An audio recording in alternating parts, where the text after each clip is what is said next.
if he was a champion at that point, I fight him, because my goal was being undisputed. After September, we fight in December or February.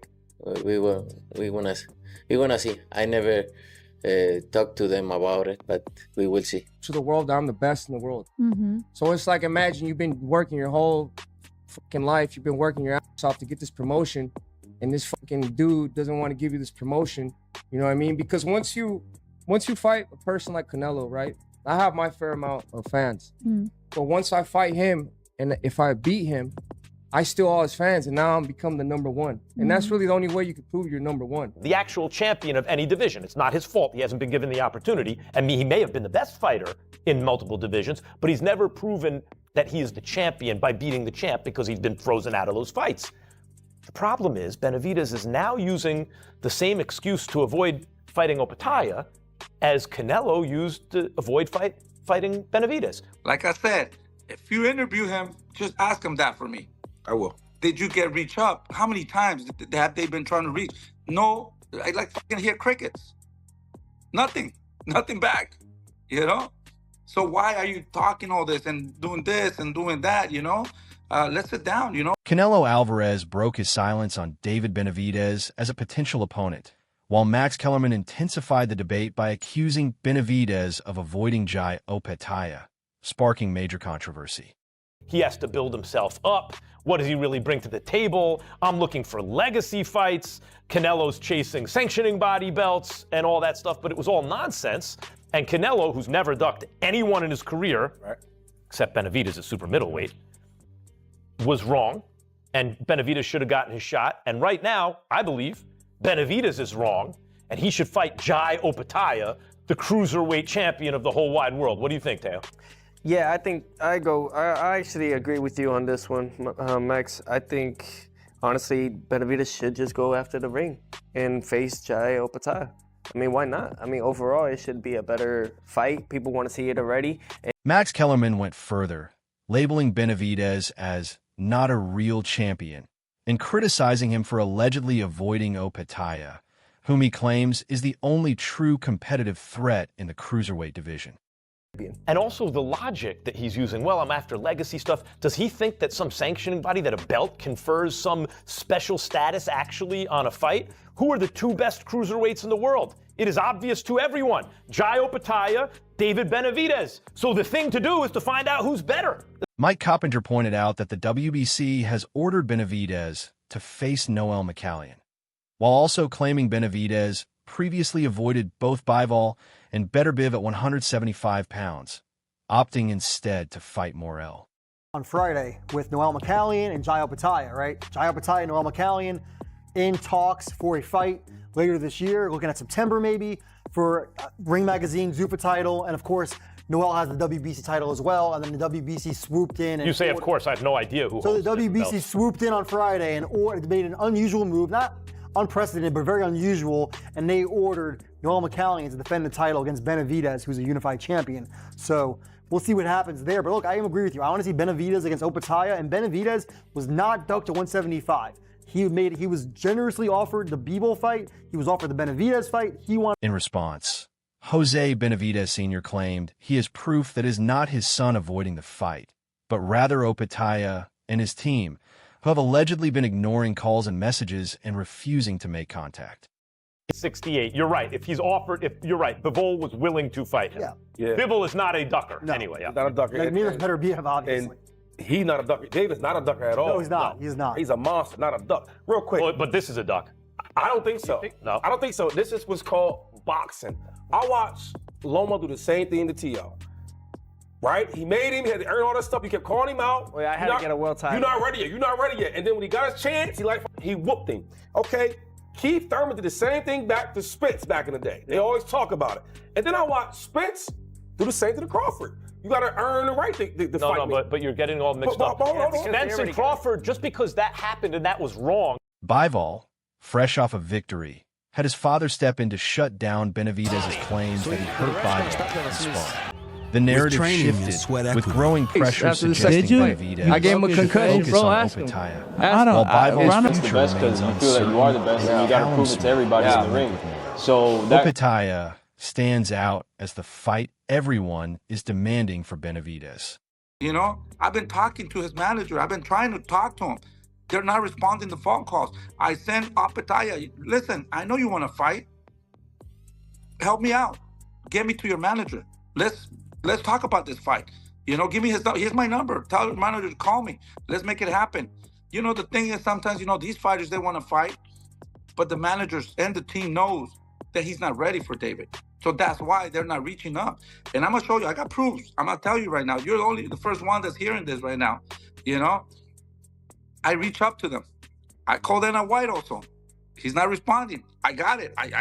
Jose Benavidez Sr. fired back at Bivol and his father, insisting that when they pushed for the fight, it was actually Bivol who moved away by vacating the belt.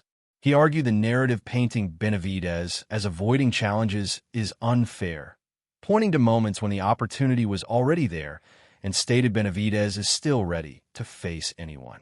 Been spoilt somewhat because we didn't get to see Callum Smith versus David Morrell. The winner of that would have definitely been just to fight Bivol. I do wonder if Callum now just jumped straight in with Bivol. Does Bivol's team entice Benavidez to come back down? After Benavidez said he hurt Bivol in sparring, do they try and get that one on? I know Bivol's trainer or father's almost called out Benavidez for those words. So I don't know. What's bigger actually? Benavidez Bivol or Benavidez Opetaya? Well, in my head, the more thrilling fight is going to be Opetaya and Benavidez, and we were both salivating. While Canelo Alvarez suggested a potential clash with Benavidez could still happen, Benavidez shut down the idea, doubting it will ever materialize due to Canelo's career stage and possible retirement. He stressed he has done everything to secure the fight, but now feels he must build his own legacy instead. Fights happen, you know. Now the father of Bivol is saying that, you know, he's going to shut David up and this and that. And why did you guys give the belt away? We've been trying to make that fight, you know. You just hand over the belt. We didn't want to get it like that, you know. So now, you know, we're coming for all those belts. So let's make that fight happen. If you're really serious about it and you're talking all this, you know, let's make it happen. We're not talking about Bivol. We just want to make those fights, you know. Now they're getting mad. Now they're saying this and that, you know. Let's make... Benavidez reflected on how the biggest fights often belong more to the fans and the fighters, admitting frustration when major matchups don't materialize. Having moved through weight classes and captured titles, he said he has done his part and is now focused on defending his championships and forging his own path. We're like, all right, you want that Canelo fight, but Yeah. we don't know if that's going to happen or doesn't. No, I happen don't or think it's whatever. ever going to happen. Really? I don't think it's ever going to happen. I think Canelo's at a point right now, he probably might retire in the next couple fights. But, I mean, I did everything possible to make the fight happen. And I don't like talking about Canelo no more because people, oh, he's a hater. Get Canelo's name out of your mouth. It's not that, but at the end of the day, don't you want to see the two best in boxing fight? Mm-hmm. Like, yeah. It's like... And I'm a Canelo fan, but I'm just like, I mean, if the, you know, if the, I mean, and the kid too, wants it, you know what I'm saying? It makes sense, too, because they'll break numbers and pay-per-view sales. The live attendance be crazy. So much people would go. And it'd probably be one of the greatest fights in Mexican boxing history. So I feel like that's what we're leaving on. Attention turned to Benavidez's next move. Gareth A. Davies believed Opetaya would have a strong chance of beating Benavidez, but argued the most intriguing matchup remains Benavidez versus Bivol, citing Bivol's precise style against Benavidez's pressure, with the 175 pounds division making it even more compelling. A shame because I always say at the fights, they don't belong to us. They belong to the fans, to the people. They have that memory because when I was growing up, I remember watching these great fights and that's what motivated me to be who I am today. So it's like, man, we're leaving a great fight on the table, but you know, it is what it is. You know, I mean, there's nothing much I could do about it. I've done all my parts. I beat every guy in front of me to get to that guy and it didn't happen. So like, I got to make my own lane, and that's exactly what I'm doing. That's why I went up 2 weight classes, no, actually 4 weight classes to get belt, and now I'm championing 2 different divisions, and I'm looking to defend titles in both. The debate continued to divide opinion. Max remained firm that Benavidez is avoiding Opetaya, while Shady viewed it as a business decision and argued Opetaya hasn't earned that level of opportunity. Max pushed back, pointing out Opetaya is the Ring Magazine champion in Benavidez's division. Mike offered a balanced perspective, agreeing with Max on the fight's value, but also with Shady that Opetaya is still building name recognition. Too big and too powerful, but wow, it's a fight I'd love to see. Having said that, Having said that, the pristine, sleek style of Bivol against the straight punching, devastating Benavidez, I think is equally appetizing, Eddie. I could watch both of them all week long, all year long. So go on, pick one. I think Benavidez and Bivol, just to see if Benavidez's power could test Bivol. Yeah, and that's Benavidez's ideal weight as well, 175. Cruiserweight, he does it, he looks good. He's a big boy, but really and truly, he's a 175. Max took his argument further, insisting the issue is not only whether Benavidez is avoiding Opetaia, but whether he can truly be viewed as a champion without defining fights. He argued the same business and legacy arguments used to dismiss Opetaia should apply to Canelo, meaning accusations of ducking cannot be one-sided. Tapamo Lopez supported the opposite position, arguing Opetaia hasn't earned the opportunity because he lacks a signature win over a name as established as Benavidez. I watch these boxers do it all the time. No, but there's a difference Earn the here. right to fight When me. you Get your come name into right. someone else's division who's already the Ring Magazine champion, you have no leg to stand on to say they don't have, this is not legacy for me, they're not big enough yet. He's the champ of the division. Shady actually swayed me. I see his point. Come on now, I come see his on, Mike. point. Boxing-wise and accomplishment-wise, you are right. What Shady, I believe, is saying is Benavidez is a much bigger name. He's a much bigger attraction. He is a bigger star, therefore he is in the driver's seat to an extent. The point is, the same argument he's using against Canelo, where he ducked Canelo, Canelo can turn around and say, no, it was business, you weren't where you needed to be. Tapamo Lopez insisted Benavidez has already faced and beaten bigger names, making comparisons with Opetaia premature. Max countered by focusing on the cruiserweight landscape, arguing Opetaia is actually more accomplished within the division based on titles. Max still believed Benavidez would likely beat Opetaia, but his main issue was consistency. Benavidez cannot accuse Canelo of avoiding him while refusing to pursue Opetaia. Do this to Opetaia, he has to stop complaining about Canelo. That's fair, Max. But at the same time, you look at it, David just fought Gilberto, right? Unified champion, right? No, Gilberto was he had belts. Belt holder? No, Gilberto Zurdo Ramirez was never a champion at cruiserweight. He had a belt. You were a champion in two divisions because you beat the champion. You didn't just win a belt, you were the champ. I get that. But at the same time, Jai Opetaia, who did he just fight? Right? He fought Brandon Glanton, right? Before that, But he fought Bradis. He won the Cruiserweight Championship, lineal Ring Magazine, against one of the best cruiserweights ever. I get that, but in today's modern era, it's about... Jose Benavidez Sr. remained unwavering, insisting Opetaia, Bivol, and Beterbiev have always been among Benavidez's top priorities. He claimed the real issue is a lack of response from the fighters and their teams, not a lack of interest from Benavidez's side.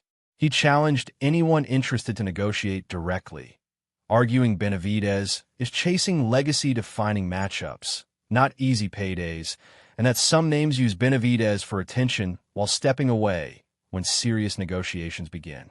Benavidez might beat Opetaia, right? He'd be favored to do so. I'm saying Opetaia is a much more accomplished cruiserweight than Benavidez. Boxing-wise. Much more accomplished. And Zurdo. Yeah. We talking boxing-wise, but if you ask the... Business you're talking about. Business-wise, like you ask, everybody don't even know who Jai is. We know because we in the boxing world, but everybody don't know who that is. Everybody know who he with Tyson today. He's with Floyd tomorrow. Like he's a big draw. No question. And all I'm saying is, if Benavidez wants to take this position, he needs to stop complaining. The WBC ordering Noel McCallion to defend his title against Benavidez caught many by surprise. Chris Algieri suggested Opetaia's ongoing situation with Zuffa may have impacted more than one potential fight, helping explain why the Benavidez matchup stalled and why other fights couldn't be pursued. We want to fight Bivol, Beterbiev, Opetaia, the cruiserweight champion also, that's on our list right now, We're not saying that we're better than all these fighters, but David wants to test himself, and he wants to fight nothing but the best. They claim to be the best. What's going on? They just talk, but they don't respond. And I got proof. So, I don't know. They just want to look good on Instagram or on social media and all that, but I'll tell you something. Everybody's scared of the